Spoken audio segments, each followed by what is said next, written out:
क्या कोई पिता अपने पुत्र को मृत्यु का दान दे सकता है? चलिए जानते हैं दुनिया के सबसे पहले और महान जिज्ञासु के बारे में। तो हजारों साल पहले ऋषि वज्रश्रवा ने एक महायज्ञ किया, जिसमें उन्होंने अपना सब कुछ दान देने का संकल्प लिया। लेकिन मोहवश केवल उन्होंने अपनी बीमार और बूढ़ी गाय दान की, जो किसी काम की नहीं थी।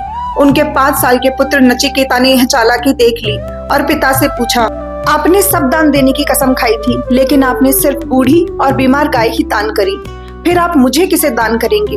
क्रोध में आकर पिता ने कह दिया, मैं तुम्हें यमराज को दान करता हूँ। नचिकेता ने इसे आज्ञा माना और जीवित ही यमलोक की ओर चल पड़े।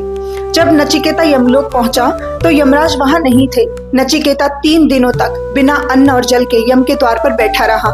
जब यमराज लौटे तो एक छोटे बालक के इस पक्के इरादे को देखकर दंग रह गए। अतिथि के सत्कार में यमराज ने नचिकेता को 3 वरदान मांगने को कहा। नचिकेता ने पहले वरदान में पिता के क्रोध की शांति और उनके सुख की कामना की।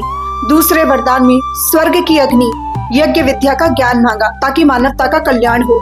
और तीसरे तथा अंतिम प्रश्न में नचिकेता ने पूछा, मृत्यु का रहस्य क्या है? मरने के बाद क्या शेष रहता है? नचिकेता के तीसरे वरदान पर यमराज चकित रह गए।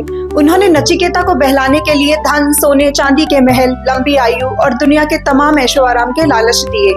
यमराज ने यहाँ तक कहा कि इसका उत्तर तो देवता भी नहीं जानते, तुम कुछ और मांग लो।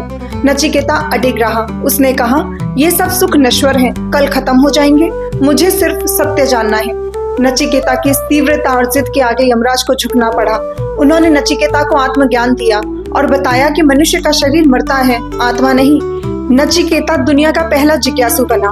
उसकी कहानी हमें सिखाती है कि अगर आपकी इच्छा शक्ति इतनी प्रबल हो कि दुनिया के लालच आपको भटका ना सके, तो ईश्वर भी आपसे ज्ञान नहीं छिपा सकते। मंजिल कहीं दूर नहीं, बस उसे पाने की प्यास गहरी होनी चाहिए। जय जय श्री सीताराम।